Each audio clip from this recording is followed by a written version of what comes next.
So so basically anybody who knows me knows that I like people that can explain themselves. I like people that can explain their stances, tell me how they got to certain points with their ideas.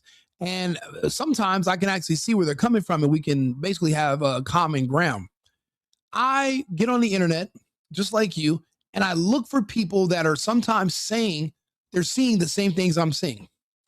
This professor Jiang, he actually is saying what I've been saying since before we engage with Iran. We've already lost this war. Let me tell you why. The fact that they hit us back means we lost. The fact that our own commander in chief, who I'm wearing a MAGA hat, I adore the guy.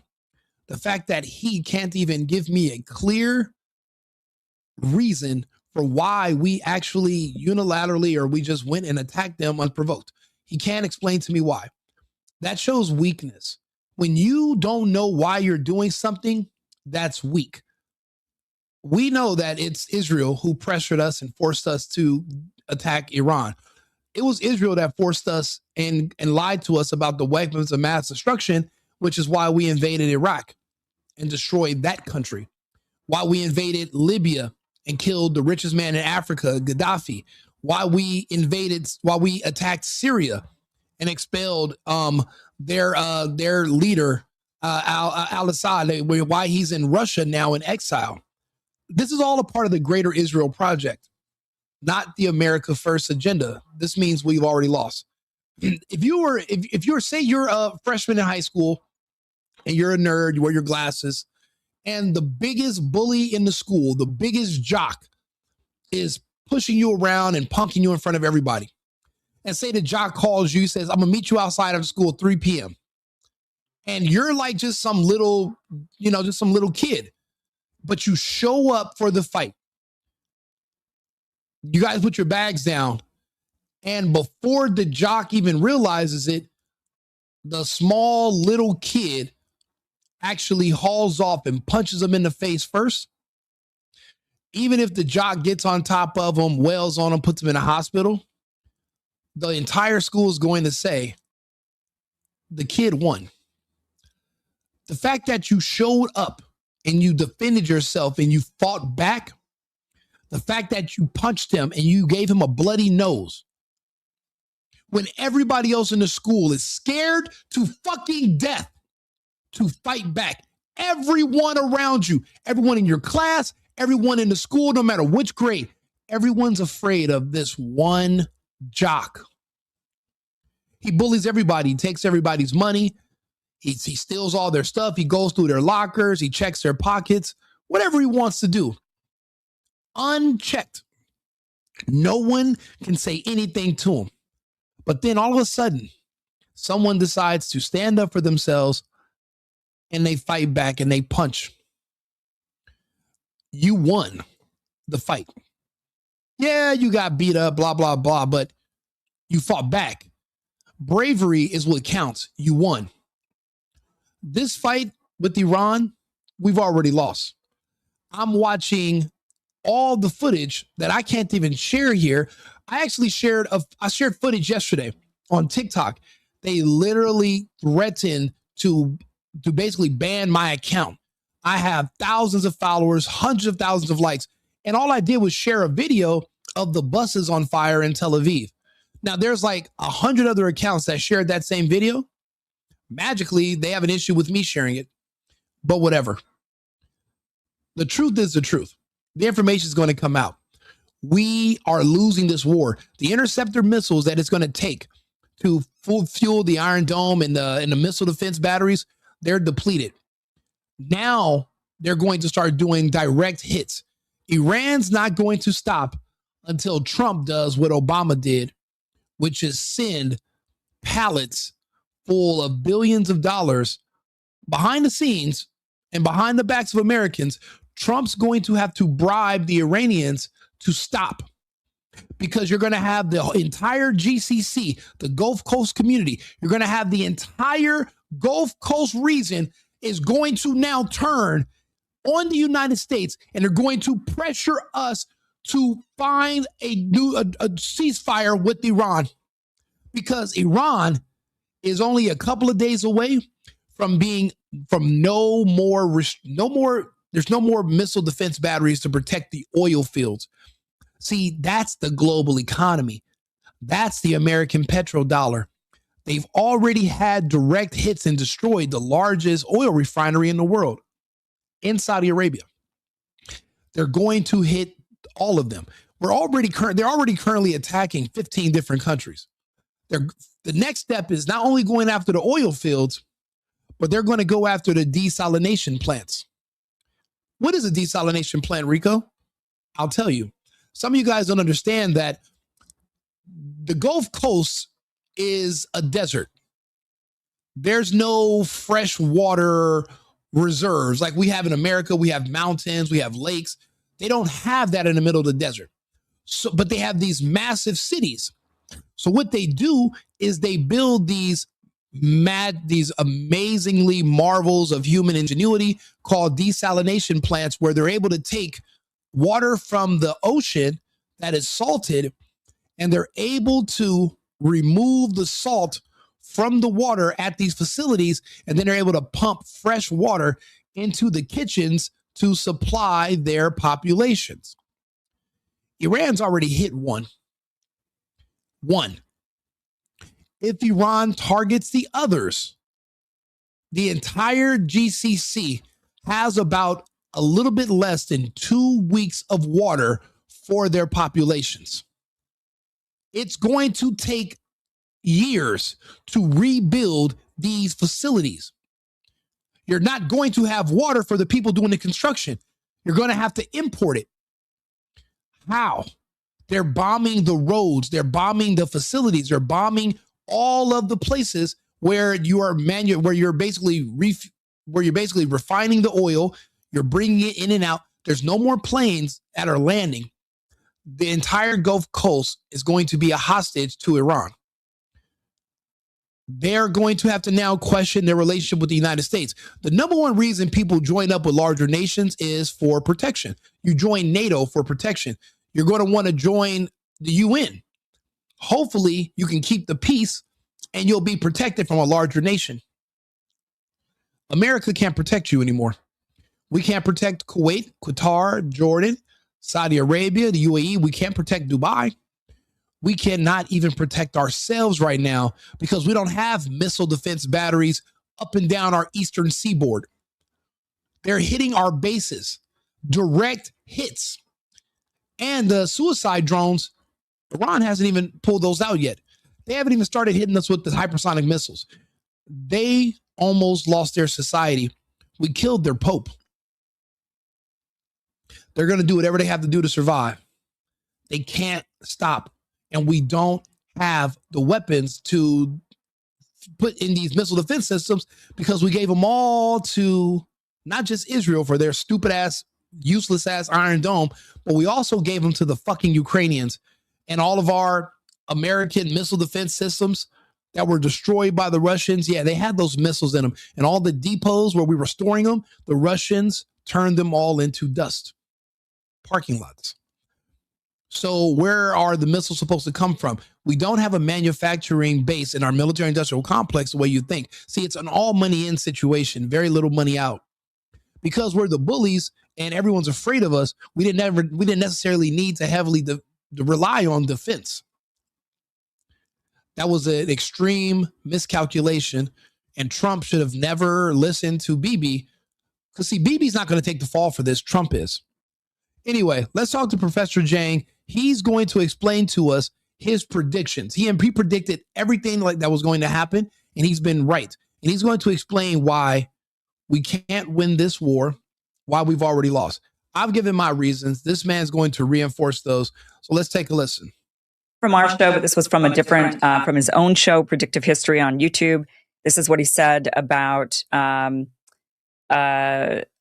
these are his predictions here. So in this class, this semester, I'm making 3 big predictions, right? First is that Trump will win in November. Second is that the United States will go to war against Iran. And the third big prediction is that the United States will lose this war, which will forever change the global order. Okay.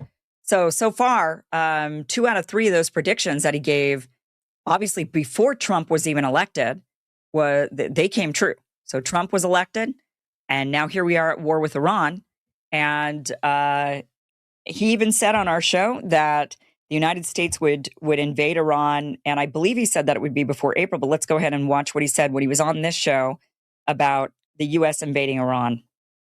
This is a new normal. 2027 will be even worse, because that's when I think that the United States will actually launch invasion of Iran. So 2026 will be a great conflict between China and America as they try to reconcile the differences. And once they reconcile the differences, this will open up Iran for invasion. Because the great fear is that if the United States invades Iran at this point, Russia and China will support Iran. And there's a great possibility that the United States will lose this war. There's no way that Russia will abandon Iran, but China can be negotiated away from Iran. And that's Trump's game plan before he launches a full-scale invasion of Iran. Look, it's already been settled. There's already an agreement that the United States will go and invade Iran, because if the United States wants to maintain its imperial hegemony, it needs to control trade access. It needs to control Iran. Because once it controls Iran, then China is blockaded. The Belt and Road Initiative is dead. And now the entire Russian southern flank, okay, the southern bottom of Russia is open up, and Russia could be outflanked. So Iran is crucial to the maintenance of American hegemony. The question now is, when will this happen, and how will this happen? So I think it will happen next year, not this year. And Trump needs to create this grand bargain with China before he moves ahead. Okay. So I do want to say something, because obviously we did invade. Well, we haven't invaded. So I think this is important to remember when you say, well, he said it would happen next year. And look, we're at war with Iran this year. He's specifically talking about invasion. And he actually does an entire show on this on his Predictive History channel. And he talks about the U.S. invading Iran with ground troops. And he says this happens, he believes, in March or February, March or April of 2027, he says. So I think that could be accurate if the war continues on for a year and there's no real, Trump has even said today that he'd be willing to send in troops. And if there isn't any real gains going on, and if we're kind of in this stalemate of this sort of air and naval war, then it is very possible that ground troops get sent in. And it's also possible that the timeline is just sped up. I mean, that's also possible that we didn't even have to wait a year because Trump decided he wanted to do it before the midterms or something. Iran will also be a major flashpoint in 2026 because right now these protests in Iran, and we know exactly what's going to happen because we see. Oh, maybe when did I have him on the show?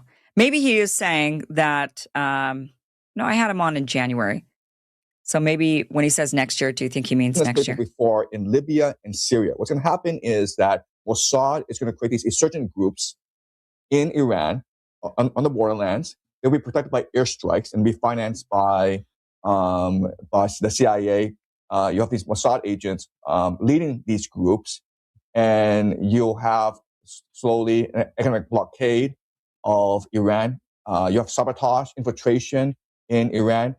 You're going to hear a lot about Iran because the Americans, the Israelis, they'll try to create this narrative that any day now, the mullahs will flee to Moscow. Any day now, the regime will collapse. Any day now, the military will launch a coup d'etat against Iran. Any day now, these Iranian people will rise up and overthrow the regime. And look, the reality is that Iran is under tremendous pressure. And so you'll have this infiltration, you'll have these insurgent groups, you'll have warfare going on in Iran. So you'll hear a lot about Iran in 2026. Well, you may have seen the conversations happening online lately. Censorship is back and it's happening everywhere. Platforms are controlling narratives and pushing the stuff they want us to see. We need to fight back.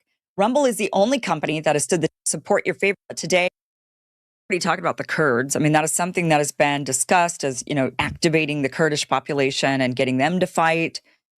So that could be the next phase. I mean, we start off with the aerial, maybe we go into naval, And then there could be these other groups that they try to fight, but then ultimately U.S. troops get sent in, which is what Professor Jiang ultimately predicts. Now let's talk about what is the point of all of. Let me go ahead and add this in there. I heard that, and Trump's talking about that. That's a piss poor idea. For one thing, hoping that the people, the Kurdish people who are in prison in Iraq, that you can send them into Iran to fight on behalf of the people that have kept them in prison, even though it's Iran that's fighting on behalf of the entire Muslim world, is a failed strategy. That's what you would call a Hail Mary. And there's too many variables in that equation where something can go wrong. You don't want to arm the people who are your enemies. That's what happened with the Taliban. That's what happened with ISIS in the first place. That is a horrible strategy. That is a desperate move. That means that we never thought this out long enough. And the reason we didn't think this out is because this was not our idea. This was Israel's idea. America's just their point and click attack dog. Point and click at the country. America will attack on behalf of Israel. Why? Because we want access to their looking glass technology. That's their intel. That's the only benefit we have working with Israel. What is looking glass technology? Epstein works for Israel. He used the scientists from the Manhattan Project back in the 90s. They spent 15 years looking to develop technology that could help them predict the stock market using high energy physics and mathematics. But they ended up being able to look and see other things besides the stock market. He works for Israel. Israel has the technology. Washington has access to it after Israel. That's the only benefit we have. It keeps us in the front. But apparently Israel must have been feeding us bad headlines, because how did we not know Iran was going to crush our defenses, our allies, our bases? How did we not know this? We essentially bit off more than we can chew. This whole Kurdish thing means that we are scrambling to figure this out, and Israel's not telling us what to do next, because maybe they don't know, or maybe they want to see us lose. Israel, like I keep telling you, is not our ally. Israel's our worst enemy. But let's get back to Professor Jiang. This, and he says this leads into Pax Judaica, that ultimately the United States loses the war. The United States, one of the videos that I watched of his, which again, I just really cannot recommend his channel enough. One of the videos he talks about is how the U.S. loses when it comes to the troops on the ground, that Iran is surrounded by mountains, and you could get the troops in, which is still very difficult to do, but you have multiple problems once you get the troops in, which is why the United States loses the ground war, and that Iran is actually trying to get us into a ground war. That is what they want, because they know if we get into their country, we lose. And the reason is all of these mountains, which means it's difficult to get the troops in. Once you get them in, you've got two problems. You don't know how to resupply them, because it's very difficult to get over all those mountains. And the bigger issue is you can't get them out. The troops are stuck. So he says that what would happen is the troops end up stuck in Iran, and that the U.S. threatens to nuke Iran in order to get the troops out. They're not going to nuke Iran. We don't have nukes. No one has nukes. We can firebomb. We can drop a mother of all bombs, but we don't have nukes. And that's not going to help. This is what my prediction is. The United States military is infected. There's a mind virus of communism and Marxism amongst the ranks. If you know what the makeup of what our current army looks like, you'll know what I'm talking about. I know Pete Hegseth has made arrangements to mitigate the damage caused by that mind virus. First thing he did was he did what he could legally to purge out the mentally ill trans that are also controlled by that mind virus. He was able to legally remove them from the military. But what about the Marxists and the communists? A lot of them are black. You're not going to be able to legally remove them from the military, so they're stuck there, and they're infecting the ranks, and they're dragging down our armed forces to the point where we're ineffective right now, because racial ideology and identity politics is now turning our own soldiers against the republic. I think we are going to send in on purpose the Marxists and the communists in hopes that they will be removed from our ranks, if you know what I mean. And it's going to be a limited deployment of mainly those troops. I've already seen what the troops that have been killed so far look like. There is a pattern. And I think to save our military, We are going, and because when you have that ideology, you can't talk those people out of it. You can't vote your way out of it. It has to be destroyed. And they're going to send in those in our armed forces who have that mind virus. They will be sending them in to be destroyed. There will be no nuking Iran. There will be no taking Iran. There's no benefit of us attacking Iran. This is all for Israel's Greater Israel Project.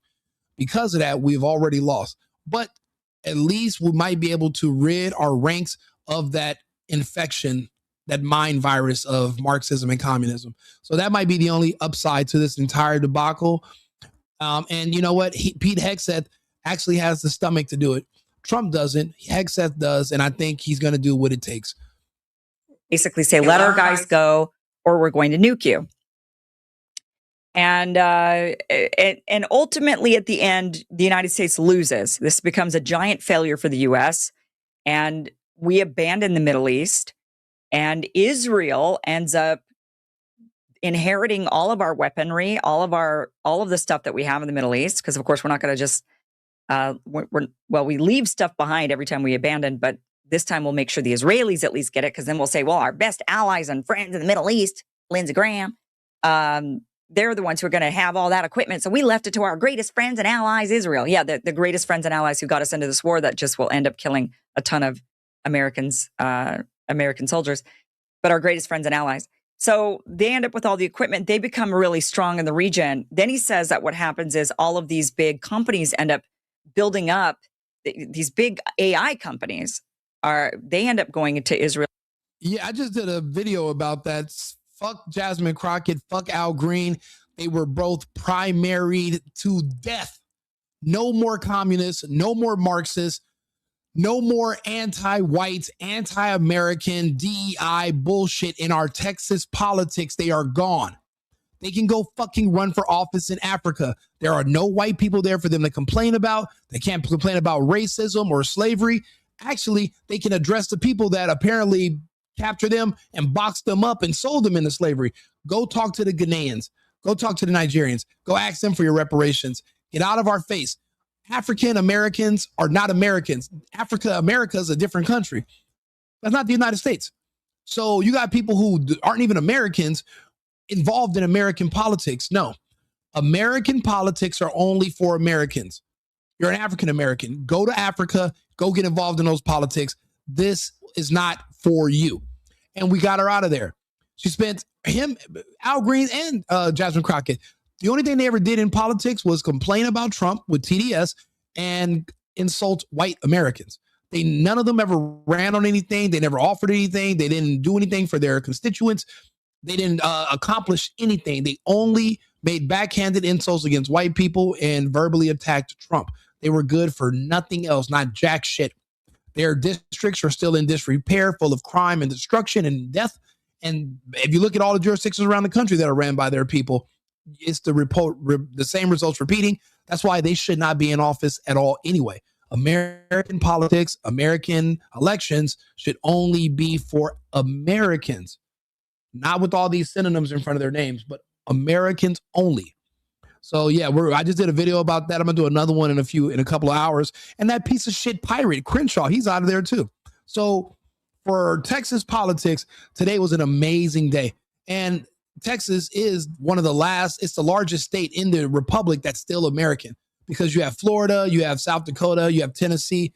The rest of the republic is folded to the left into, the World Economic Forum globalists. Texas is still America, and we saved America today. So I want to talk about that some more, but we're going to be on this topic for another 20 minutes or so. Then we'll go back to that.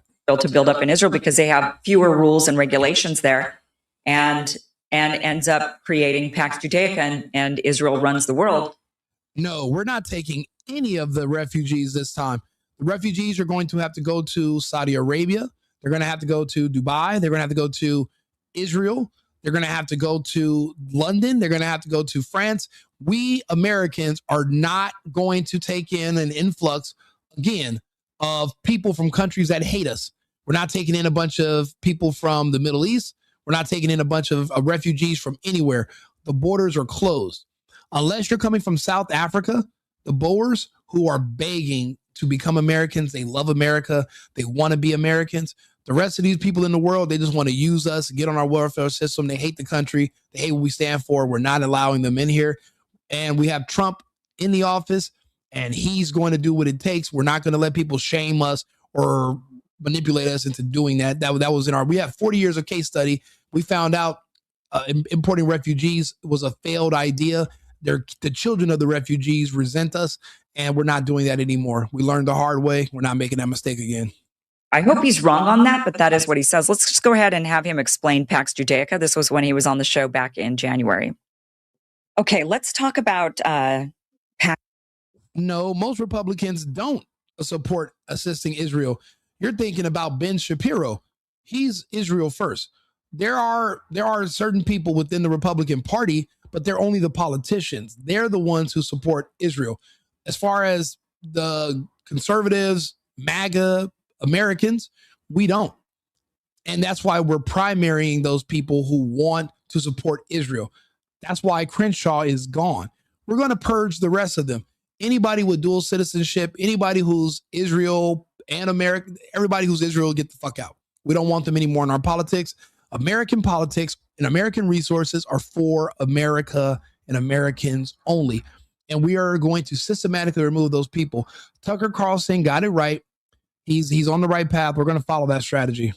Pax Judaica. So you say right now we're in a Pax Americana, a Pax America or Pax Americana? What's the right term? Yeah, Pax Americana. Pax Americana. Okay. Americana, yes. And we're moving toward a Pax Judaica, which is what exactly? Okay. So the year 1688, this is the Glorious Revolution. This is when the King of England is overthrown by the nobility, and William of Orange, who is from the Dutch Republic, he's installed as the king. And this is significant because this creates the sovereignty of Parliament. So Parliament now is above the king. And what happens next is 1694, the creation of the Bank of England. And the Bank of England are these private interests, transnational capital. And the Bank of England, they are guaranteed by Parliament. And so this creates the idea that these private investors can lend money to the Bank of England, and if they make money, they keep their money. But if they lose money, then the Parliament, the people, guarantee their losses. So it's socialized losses, privatized gains. Okay, so this becomes the new model of global finance. Why this happens is that in Europe at this time, the world is in flames. So 30 Years' War, Protestants versus Catholics, and all these rich people, the Dutch Republic, the Habsburg Empire, Catholic Church, they need to be able to store their wealth in a more safe place as the world burns. And the safest place at this time is of course, England, because it's being protected by the Royal Navy. And so all this capital shifts over to England, and it's stored in the Bank of England. You know, it's crazy. Everybody thought that Dubai was one of the safest places on earth. Oh, we're going to go to Dubai. Oh, we're going to park our cars here. Oh, we're going to park our toys here. Oh, it's the safest place on earth. We can park our money here. And now they're getting the dog shit kicked out of them. I think we're doing better in Compton, California than we do in Dubai right now, because we're not being bombed here in the U.S. because we have these things called oceans. I don't know if you've ever heard of them, but that kind of keeps us away from all the riffraff and BS. That's why our military should be focused on protecting our borders and our shores and not involved on the other side of the world, getting ourselves into fights that we can't win against enemies that we underestimate. These private investors have control over this capital, but it's guaranteed by both the Royal Navy as well as by Parliament. And this allows for the creation of the British Empire. And it's a fantastic model because you fast forward 100 years and you have the rise of Napoleon. Napoleon is this great conqueror, he conquers all of Europe. But Britain, with the Bank of England, they're able to find 7 wars against Napoleon until Napoleon is finally defeated, and then England becomes the most dominant nation in the world. Okay, so this creates Pax Britannica, and then after World War I, World War II, this creates Pax Americana. Why? Because if capital is able to move to England, it's also able to move to America, right? And then you have the creation of a Federal Reserve. But now that America is burning, where do you go now? Well, you go to Israel. Why? Because first of all, Israel has nuclear weapons. So Israel will be safe. Second of all, the Middle East has been destroyed. right? Israel has no competitors. Iraq, Libya, Syria, they've all been burned to the ground. Iran is the last on the list. And so once you burn Iran to the ground, then Israel has complete dominance over the Middle East, and it can just rebuild the Middle East in a new image. And this new image will be one of AI surveillance. So ideas that you have, right, AI, digital currency, digital ID, you're going to face a lot of stiff resistance in America because Americans like their freedom. But hey, the Middle East has been destroyed. You can now replace your populations with Filipinos, with Chinese, with Indians, and then you can insert microchips into the bloodstreams. And now you have this perfect, surveillance state where he's even telling you the truth. They are injecting people with technology where they can surveil you based on what they're putting into your bloodstream. They don't even need you to look into stuff and do the biometrics. They can inject this technology to surveil you into your bloodstream. They have devices that you can swallow, and they're telling you it's going to track your health, but it's really tracking you. They already know that it's not going to work here in the US. So what they're going to do is they're going to rebuild the Middle East, and they're going to start doing it there because we like our freedoms here too much. At least they know that Americans are not going to go down without a fight, but they feel that when you bring these weaker subcultures into the Middle East, they're not going to complain. You bring in Filipinos, Chinese, Indians, they will work and they'll live in these areas and they will not complain about the mass surveillance because they're not used to freedom in the first place. At least he knows, and he's Chinese. So, I mean, like I said, these people think a lot and they think ahead, and he's just sharing their thoughts with us, which I'm surprised is even allowed to do by the CCP. One is monitored, but not only is everyone monitored, their emotions are constantly being calibrated, being controlled by their surveillance state. And so you basically have a slave state, and then you introduce transhumanism where all the rich people in the world, they can go to Jerusalem and experience all this transhumanist technology, organ transplants that allow them to live 150 years. So that's the very idea of Judaica, right? Capital needs to move to a more safe place, which is Israel. But also these oligarchs, they want to achieve a transhumanist vision of the world. And so Israel has this technology, but also they want to create a surveillance state in order to maintain permanent control of the world, and that's Pax Judaica. Great. So basically, they want Israel to be the capital of transhumanism, and they're going to do the transplants with all their new technology that will enable people to live to be 150 years old by replacing all their organs with synthetic, because they're doing all the technology and advances there. However, Israel is not safer than the United States because Israel's being bombed right now. The United States is not. Your capital is going to be safer here in the American banks than they would ever be in a region as volatile as the Middle East. So I think he might have that wrong, and I don't think Americans are going to put their wealth in the Middle East. We can't trust it. Yes, offshore bank accounts in Panama, maybe the Swiss Alps, but now that they have new laws in those countries where you got to disclose who owns certain accounts, I mean, Americans just don't feel safe. As far as moving capital around, I don't think Israel is going to be somewhere that's super safe. I mean, they're being bombed right now. I don't even think tourism is going to go back to Dubai anymore.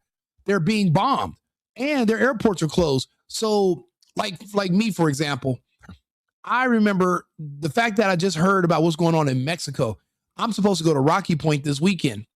I have a trip planned. Even though the war is like 1,000 miles away from where I'm going, I don't like the fact that it's happening in that country. So yeah, it's safe in the part of the country I'm going in until it's not safe. And it can be just my luck that I'm trapped somewhere dealing with some cartels.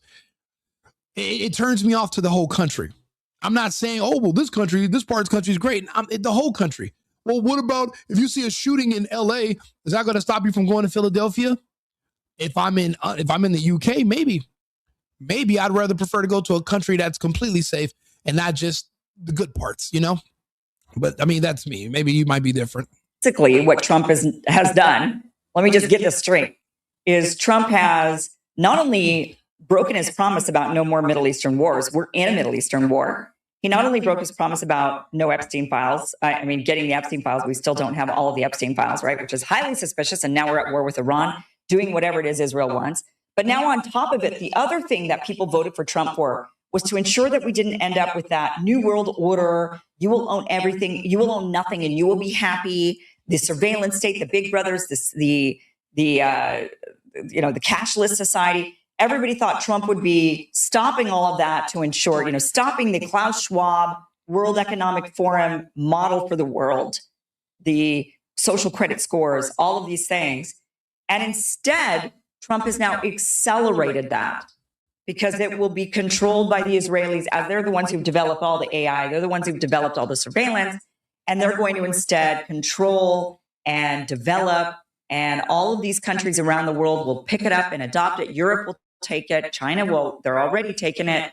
Countries around the world will ensure that people are monitored, surveilled, censored, silenced, controlled. And Trump, by ushering us into this Iran war, has just expedited that. Isn't that lovely? Isn't that lovely? I want to play this video clip. This one's not from my show, but he talks again about how Pax Judaica is created. When you have Israel fighting wars everywhere, okay? The main enemy right now is Iran. In Europe, you have the Europeans about to go to war with Russia in Ukraine. America right now is threatening to attack Venezuela, okay? South America. You have 10% of the US Navy in the Caribbean, and they're about to attack Venezuela. You have China and Japan at conflict. You have India here, and you have Africa. Okay? So what's going to happen in the short term? Okay, well, what we know is that Europe is planning to go to war with Russia. Okay. Europe is about to go to war with Russia, okay? At the same time, you have a lot of immigrants in Europe. And this is going to create civil wars in Europe. Okay, civil war. So you have both war with Russia as well as civil war. So Europe is kind of screwed, okay? America has the same situation where the left-right divide is so polarized that eventually they'll go to war. If you read the news, you may have heard about the shootings at Brown University, as well as this MIT physicist who was shot, okay? So random violence will be more and more common in the United States. And you can argue that it's all deliberate because the idea is this. Let's just say you have a jar. You put red ants in the jar and black ants in a jar. They get along fine. But you take the jar and you just shake it up, and now they're at war with each other, okay? That's what's happening where the left and right, they really don't like each other. They don't talk to each other, and they refuse to engage in debate with each other. But they're not going to fight each other unless there's violence, in which case their tribal mentality takes over and they start killing each other, okay? So we're going to expect civil war in the United States. Then you're going to have the Americans start to attack Venezuela and possibly other countries in South America. So America is in for a bad time, okay? China, yeah, I mean, Japan and China and India, they're all going to have conflicts with each other. But also what we should expect is that America starts to embargo China, meaning America uses its sea power to block China from accessing resources from overseas. And China imports most of its oil and a lot of its food. So if there's a blockade of China, you can expect the Chinese economy to really suffer, okay? All right. And then what we can expect to happen is America at some point will go to war with Iran. And this will destroy both countries, okay? Iran will not lose this war, but it won't win this war either because America is just going to bomb the crap out of Iran. It's just going to send Iran back decades. But America will lose this war, but this is important because if America loses this war, it's forced out of the Middle East. And once it's forced out of the Middle East, all its military assets goes to Israel, which creates the Pax Judaica. Yeah, does that make sense, guys? That's the plan. Okay, now you have Pax Judaica. And what Pax Judaica will do is start to control the world. Because through chaos and conflict, Pax Judaica can make a lot of money, right? Because Pax Judaica, what's going to happen is that you have these technology companies like Google, they're going to move over to Pax Judaica and build a global surveillance state. You have civil wars, you need AI to control people. Yeah, but wouldn't Iran blow up those locations? I mean, obviously, Israel is not as protected or as safe as anybody thought. Now, again, this is a video. He made these predictions before Trump won. Trump won in 2024. So this has to be filmed in maybe, I would say, the summer of 2024, maybe September at the latest. So I think his information is a little bit outdated. Yes, he did say the United States would lose versus Iran, but his prediction that Israel will ascend, I think that's the only thing he's gotten wrong so far. Also, he's underestimating this whole conflict between China, Japan, and India, mainly because he's in China and his speech is controlled. If you're going to war with Russia, you need weapons, okay? But you also need financing as well.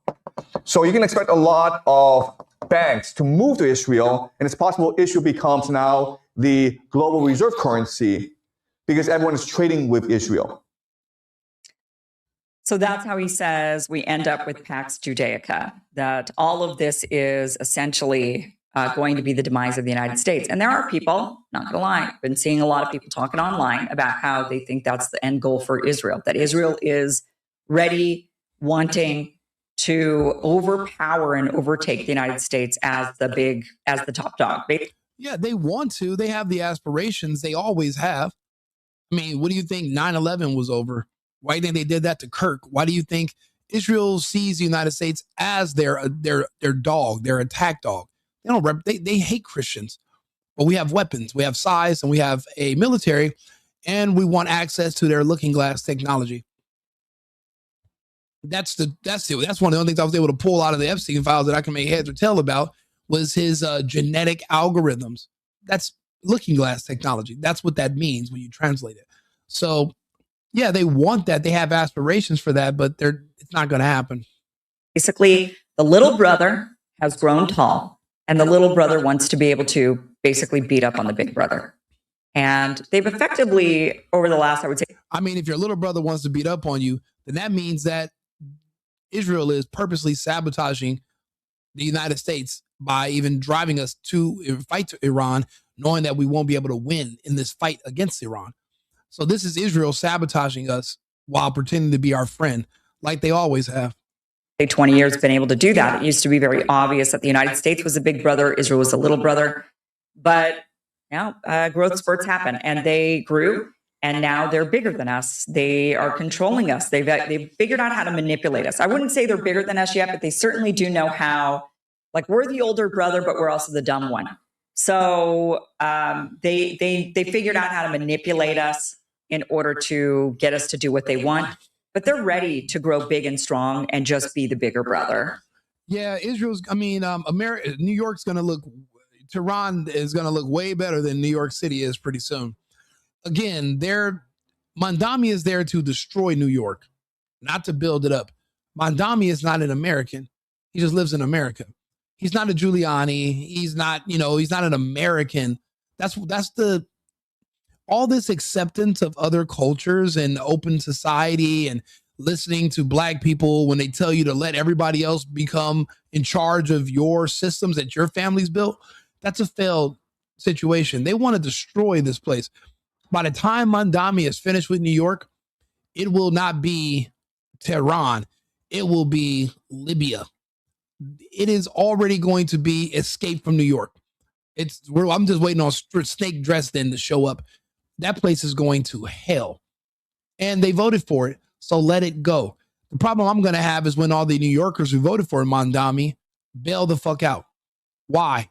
You got what you wanted. You wanted him to be your leader. Why are you leaving your leader to go to DeSantis or to come see Abbott when you said you hated those guys? That's my only issue. I think that there should be a ban where certain states that you have to apply. That's the only thing about being in America.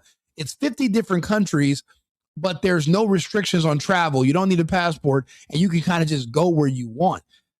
You don't want the Californians. You don't want the Mandami voters to come to your state. You don't want that, because that's going to create problems and conflict. Let them soak. Let them fall on their own sword and let them stay there. We can't just keep rescuing them by letting them shuffle around and bring their problems with them. That's my main issue with the whole situation with Mandami. The damage he's doing, I'm fine with you destroying New York. The issue is the refugees from New York are going to come to the states where I live and destroy my society, and that's a problem. Physically, even though they're the younger brother, they want to be the bigger physical brother. And because they have that desire, they don't want to be answered. Mandami is one of Epstein's children. That is true. He even looks like him. He just has black hair, while Epstein, being an older person, is gray. Same face shape. He was dealing with the mother. Epstein was actually he had a breeding program, and he injected everybody who got the COVID vaccine. You guys all have some of Epstein's DNA in your body. So it's not just Mandami that's related to Epstein now. You all are. And Mandami is a product of the breeding program that Epstein was doing some of his experiments. Epstein was not just a philanthropist. He wasn't just a financier. He was one of the greatest scientific minds of the past 200 years. He's even more than that. The reason they distract you with all the child sex stuff is because they never want you to look into what was his research. What was the educational background of Maxwell and Epstein? What were their studies? They weren't just pimps and hoes driving around with a Cadillac and trafficking women. That's not what they were doing. They were doing science, actual science. They were making breakthroughs. They were geniuses. How do you think they came up with the looking glass technology? How was Epstein in 1993 able to recruit 1,000 scientists that were working on the Manhattan Project at Los Alamos and bring them to Santa Fe, to the Zorro Ranch? What were they working on? They were using high energy physics and mathematics. What were they doing? And you're so worried about the child sex bullshit that they're distracting you with and exaggerating that you're not even caring about the science behind his work. That's what they're covering up, not sex crimes. They're covering up the science. They're covering up the advancements that were made that you're not supposed to know about. I know about them because I can read between lines. You don't know about them because you're surface level and you're obsessed with all the weird sex stuff. And a lot of that shit's exaggerated. What you should be worried about is the science and what type of humans these people are and what they could do. Because they could do a lot more than just me and you. So that's the issue. Or beholden or waiting for the United States to help them out. They want to be the ones controlling everything. They want. Oh, and by the way, do me a favor, subscribe to the channel, like the video. It pushes me into the algorithm. If you guys subscribe to my channel, because there's a lot of people who are watching that are not subscribed. I'm on 8 different platforms. I'd appreciate if you guys could come over to the YouTube channel, Rico Limbaugh. Subscribe to the YouTube, get the alerts. I do these videos all day, every day. I talk about all the different topics, but I will do it. It looks good for my algorithm. It looks good for the analytics. Please come over. That way you can be up to date when I do new posts and I bring up new topics. I bring up different guests. I love to hear the input from you guys in the chat. So join the community. We're on the way to 10,000, 20, 50,000 subscribers. So please, if you guys wouldn't mind tuning in to my pages, I appreciate the support and I'll try to do what I can to impress you. To bypass the United States entirely. And now, so people are thinking that marching us into this war with Iran wasn't just about Iran. It wasn't just about hobbling and taking Iran down, but it was also about taking the United States down, about lowering our place on the world stage, replacing us with them. And that is something to really, truly think about. I have to say, I hope that Professor Jiang is wrong. I hope that none of this pans out, that his predictive history, maybe this time history won't repeat itself, that this time we will create a new history that other nations in the future could look back at and use their own predictive game theory models on. Because it is dismal to think that this is where we're headed, that our leaders were so stupid all of these years after World War II, marching us into conflict after conflict after conflict. And the only way one good thing we can do is this. Iran is specifically looking for and targeting Netanyahu. Now they're saying he's already fled the country. They're saying Bibi is in Cyprus. Some are saying he's in Germany, which is ironic because Netanyahu's not his actual last name, and he's actually from Europe. Him and his family are European. They're not of Palestinian descent. They're not from that region of the world. They're Jewish, and they're not even. They're actually atheists, so they don't believe in the religious. So they're just occupiers. They've literally moved in and they're just there. They just took it. So if Iran is successful with hunting down Bibi, then that could throw all of this off the table. His predictions be wrong, and humanity will stand a fighting chance in the future. We just have to hope that Iran can find out where Bibi is and handle it. Allowing the military industrial complex to grow, allowing the Israel lobby to be as strong as it is, to get us into another war that is this time, according to Professor Jiang, going to really be the end of the U.S. empire. I sure hope not, but I'm also not going to hold my breath because things aren't looking so good. We are looking fine. The empire is okay. The problem is we're just too easily influenced by Israel because of that technology. If we can get our hands on removing that technology from Israel, then we'll let Israel sink. We have two amazing oceans, the Pacific and the Atlantic, which will delay any advancements on destroying our empire. The only threats to our empire we have are from within, and that's the Black community and the gay community, which they have already merged together, and we're fighting with them daily. But we're making progress. We removed 2 Blacks and gays from politics today. Jasmine Crockett, Al Green, both removed, primaried out. America is fighting back against the DEI, Black and gay plants that are trying to destroy our nation. Our only issues we got to worry about are domestic. We don't have to worry about some other enemy from abroad crossing our oceans and doing anything to us. It's these locals. They know the terrain. They speak the language. They were born here by happenstance, but they're not Americans, and they don't claim to be Americans. They claim to be everything else but American. So that's what we have to focus on. And him not being in the United States, he doesn't understand how the culture war that we're fighting over here. The Civil War is the culture war. And we had a victory this morning, and we're going to do a victory lap. We're going to celebrate. Fuck Jasmine Crockett and fuck Al Sharpton. Do me a favor. Like the channel, subscribe to the page. Texas Politics 1. I'm glad and proud to be a Texas resident now. I'm a refugee from California, kind of like everybody else out here. So subscribe to the channel, like the video. I'll be back on with another topic in about 20 minutes. Remember, it's America first and America only. I've been needing to find a new apartment, which has not been easy with credit as bad as mine. Luckily, I found cosigning.com. They connected me with a cosigner who helped me get my dream apartment for me and my dog. I just paid a small fee and was able to move in fast. Get the cosigner you need for the apartment you want. Check out cosigning.com today.